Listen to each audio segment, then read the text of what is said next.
दरार आ गया। దానిలో ఆ సంద్ అనేది ఆ పగులు అనేది వచ్చినది. बहुत साल पहले की बात है। అనేక సంవత్సరాల క్రితం సంగతి. टेबल के पास भाई भगत सिंह के टेबल के पास केवल एक ही बहन थी जो बैठकर खाना खाती थी। సహోదరులు భక్సింగ్ గారి యొక్క బల్ల యొద్ద భోజన బల్ల యొద్ద కేవలం ఒక్క సహోదరియే మరి కూర్చొని భోజనం చేయగలిగేది. बाकी सब भाई लोग रहते थे। అందరూ కూడా సహోదరులు ఉండేవారు. और वो थी सिस्टर मिसेस एबिस। సహోదరి మిసెస్ ఆబిస్ గారు. उसी ने हमारे फेलोशिप में VBS की सेवा शुरू की। ఆమె మన యొక్క సహవాసంలో VBS యొక్క పరిచర్యను ప్రారంభించినది. जितने भी क्वेश्चन आंसर्स का जो आपको पार्ट मिलता है ना लेसन के आखिरी में, एक एक क्वेश्चन एक एक पार्ट का उसी ने तैयार किया। మరి ప్రతి పాఠం చివర మరి ప్రశ్న జవాబులు ఉంటాయి కదా, ఆ ప్రతి ప్రశ్నకు జవాబును ఆమె ఒక్కొక్క ప్రశ్నకు ఆమె జవాబు రాసి ఉంటున్నది. आरंभ के दिनों में भगत सिंह इतना केयरफुल रहते थे छोटी छोटी बातों में भी। మరి ప్రారంభ దినాల్లో చిన్న చిన్న విషయాల్లో కూడా మరి సౌలు భక్సింగ్ అంకుల్ గారు ఎంతో జాగ్రత్తగా ఉండేవారు. बाइबल लवर्स का जो कैलेंडर है उसका एक एक वर्ष भाई भगत सिंह देते थे। బైబిల్ లవర్స్ అనే ఒక క్యాలెండర్ ఉండేది, దానిలో రాయబడిన ప్రతి వాక్యాన్ని కూడా సౌలు భక్సింగ్ అంకుల్ గారు రాసి ఇచ్చేవారు. और कैलेंडर में भी वो जो पिक्चर्स है ना वो बर्ड्स के बारे में न तो माउंटेन्स के बारे में और प्रकृति के बारे में ही डालते थे, कहीं भूल से भी मूर्ति पूजा का कोई इमेज उसमें ना आ जाए। కానీ మరి ఎంత జాగ్రత్త పడేవారంటే ఆ క్యాలెండర్ మీద పైన ఆ పటం చిత్రంలో ఉండే ఆ పక్షులు కానీ పర్వతాలు కానీ ప్రకృతి కానీ మరి అవన్నీ కూడా ఎంతో జాగ్రత్తగా ఉండేవి. ఏ కోసాన కూడా ఈ విగ్రహానికి సంబంధించిన చిత్రపటం ఏది కూడా ఉండేది కాదు. जब उसने वो फ्लैनेल बोर्ड का पिक्चर्स देखे, మరి ఎప్పుడైతే VBS లో ఆ ప్యానెల్ బోర్డు మీద ఉన్న చిత్రాలు ఆయన చూశారు, भाई भगत सिंह परमिशन नहीं दिए। దానికి ఏ మాత్రము అనుమతినివ్వలేదు. सिस्टर एबिस एक बार उनके पास गई। అప్పుడు సోదరి ఆబిస్ గారు ఒకసారి ఆయన ఎద్దుకు వెళ్ళి, brother I want you to come and listen to my story. సోదరుడా ఖచ్చితంగా మీరు వచ్చి నేను చెప్పే పాఠాన్ని వినాలని కోరుతున్నాను. VBS का सबसे पहला पाठ किसने दिया? VBS లో మొదటి పాఠాన్ని ఎవరిచ్చారు? Sister Mrs एबिस। సోదరి ఆబిస్ గారే VBS లో మొదటి పాఠాన్ని చెప్పారు. VBS का सबसे पहला स्टूडेंट कौन था? VBS లో మొట్టమొదటి విద్యార్థి ఎవరు? Only one student, brother Bhagat Singh. సోదరుల భక్సింగ్ అంకుల్ గారు. So भगत सिंह अंकल को अकेले को बिठाकर सिस्टर एबिस ने फ्लैनेल बोर्ड के ऊपर पिक्चर्स लगाते हुए उसको लेसन बताई। కనుక మరి సోదరి ఆబిస్ ఆంటీ గారు మరి సౌల్ భక్సింగ్ అంకుల్ గారిని అక్కడ కూర్చోబెట్టి మరి ఆ ప్యానెల్ బోర్డు లో పిక్చర్లు ఆ చిత్రాలు పెట్టి ఆయనకు పాఠాన్ని చెప్పారు. लेसन पूरा होने के बाद ఆ పాఠం అంతా అయిపోయిన తర్వాత भाई भगत सिंह बोले दिस इज टू वंडरफुल।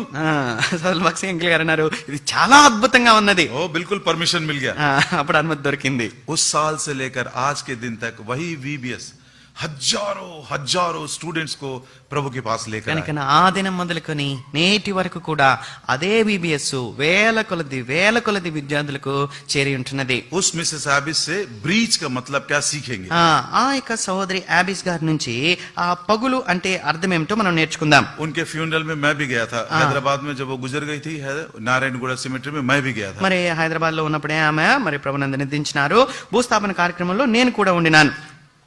एक बार टेबल के ऊपर खाने के लिए जब वो बैठी थी, ఒకసారి ఆ భోజనం బల్ల యొద్ద మరి భోజనం చేయడానికి కూర్చున్నప్పుడు अभी भी भाई भगत सिंह के टेबल के पास जब खाने के लिए आप जाते हैं तो सब पोर्सलिन डिशेस है, उसमें आपको स्टील प्लेट नहीं मिलेगा।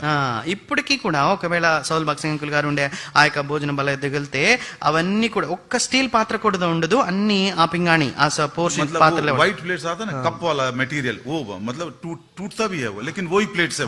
మరి తెల్లగా ఉండే ఆ పింగాణి పాత్రలు ఉంటాయి కదా, పగిలిపోతాయి కూడా, అవే ఉండేవి. प्लेट बांटने के बाद ఆ ప్లేట్లు అందించిన తర్వాత अचानक एक बार उठी और प्लेट को ले जाकर वॉश बेसिन के पास ऐसा रखकर छोड़ दी।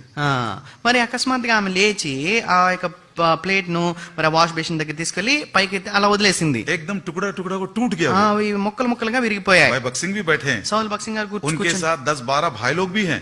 ఇంతో పాటుగా 10-12 మంది సహోదరులు కూడా కూర్చున్నారు. हस्बैंड भी वहीं बैठा हुआ, ब्रदर एबिस అంకుల్ గారు కూడా అక్కడే ఉన్నారు. Imagine the situation. అక్కడ ఉన్న పరిస్థితిని ఒకసారి ఊహించుకోనండి. एक बहन ने ये काम किया, ఒక సహోదరి ఈ పని చేసింది. Pin drop silence. అంతా మౌనంగా ఉన్నారు. थोड़ी देर के बाद उनसे पूछा गया, కొంత సమయం తర్వాత ఆమెను అడిగారు. अब मेरे ख्याल से पूछे कि नहीं पूछे ये तो नहीं मालूम, लेकिन उसने ये जवाब दिया।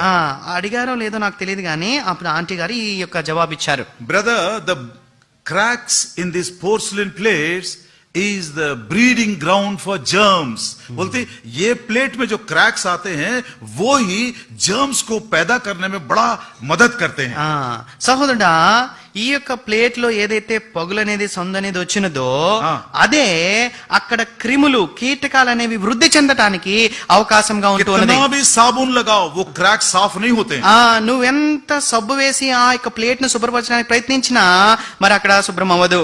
Cracks and breaches are the breeding ground for germs.